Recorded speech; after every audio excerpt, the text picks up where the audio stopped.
Bonjour, chers amis, comment vous allez bien? Que le Seigneur vous bénisse ce matin. En tant que jeune étudiant des Saintes Écritures, je viens ce matin vous partager certaines choses concernant la parole de Dieu, choses qui sont pertinentes et importantes dans notre marche avec le Seigneur. Parce que l'essence de notre marche avec le Seigneur vient de la bonne compréhension des Saintes Écritures. Et la bonne compréhension des Saintes Écritures nous pousse en fait à ne pas lire la Bible comme un livre. Si nous lisons la Bible comme un livre, cela peut nous entraîner dans bien d'erreurs. En vérité, ceux qui ont essayé de traduire la Bible ou de transcrire le message du Seigneur dans des langues comme le français, comme l'anglais, ont été confrontés à ce genre de situation.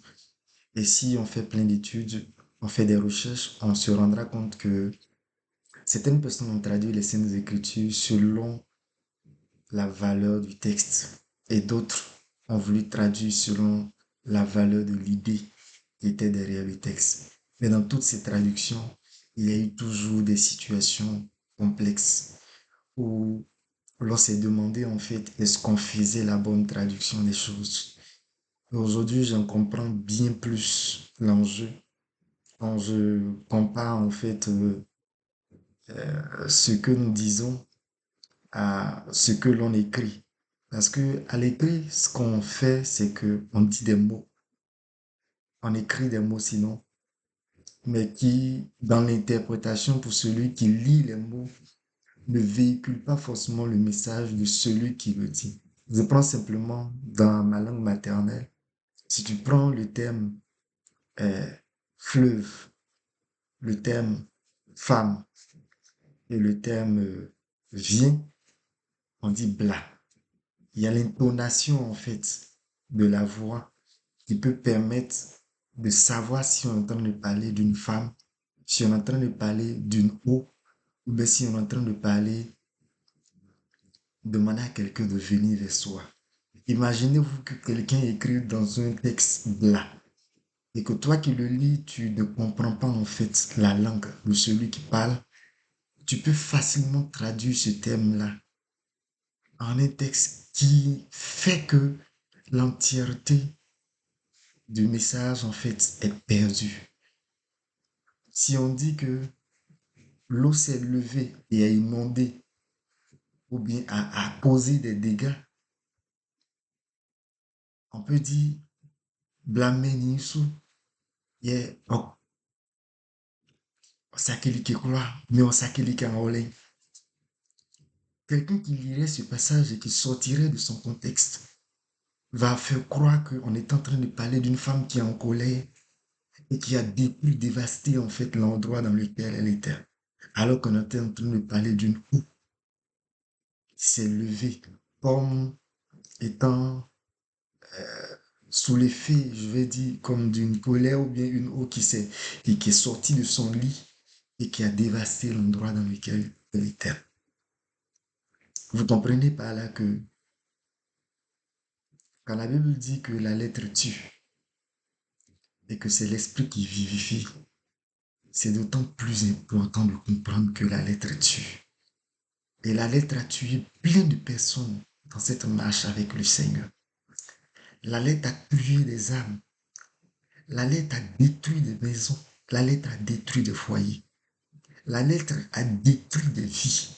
Parce que des personnes se sont levées et ont commencé à interpréter le message de la parole loin de l'esprit. Comme le Seigneur Jésus qui pouvait dire à ces personnes qui sont venues avec cette femme qui était adultérienne et qui selon la loi était condamnable. Mais le Seigneur a dit une chose, si quelqu'un parmi vous pense qu'il n'a pas péché, qu'il soit le premier à jeter la pierre. La Bible dit que cette parole du Seigneur a emmené chacun à faire une introspection sur soi-même pour savoir est-ce que je suis à même de lancer une pierre à cette personne que je considère comme une femme adultérienne. Que l'Esprit du Seigneur soit avec nous chaque jour Je prie le Seigneur qu'il me donne son esprit. Qu'il me donne son esprit. Et c'est ma prière pour toi. C'est ma prière pour toi. Que le Seigneur te donne son esprit. Et que nous comprenions l'essence du message. Il dit, voici en quoi se résume toute la loi. Tu aimeras l'Éternel ton Dieu de tout ton cœur, de toute ton âme, de toute ta force et de toute ta pensée. Donc, tu aimeras le Seigneur ton Dieu de tout ton cœur, de toute ton âme, de toute ta force et de toute ta pensée. Et que tu aimeras ton prochain comme toi-même. Tant que cette semence de vie va demeurer en toi et que l'Esprit de Dieu va accompagner cette semence de vie, il te permettra de discerner entre le bien et le mal. Il te permettra de discerner entre le message qui vient de lui et le message qui ne vient pas de lui. Le Seigneur est la vie. Et en lui, il n'y a point de destruction. En lui, il n'y a point de favoritisme. En lui, il n'y a aucune présomption ou aucune action qui nous pousse à la haine contre notre prochain. Il n'y a aucune action qui nous pousse à vivre dans une vie d'impureté, dans une vie qui nous détourne de sa face. Que le Seigneur te garde. Qu'il garde ton esprit. Qu'il garde ton âme. Qu'il garde tous ceux qui sont engagés dans cette marche avec lui. Que son esprit nous oriente. Que son esprit nous conduise jusqu'à bon port. Et que comme le Seigneur, nous soyons des lumières, des sources de lumière, des sources de vie, des sources de restauration. À tout, au nom de Jésus-Christ. Amen.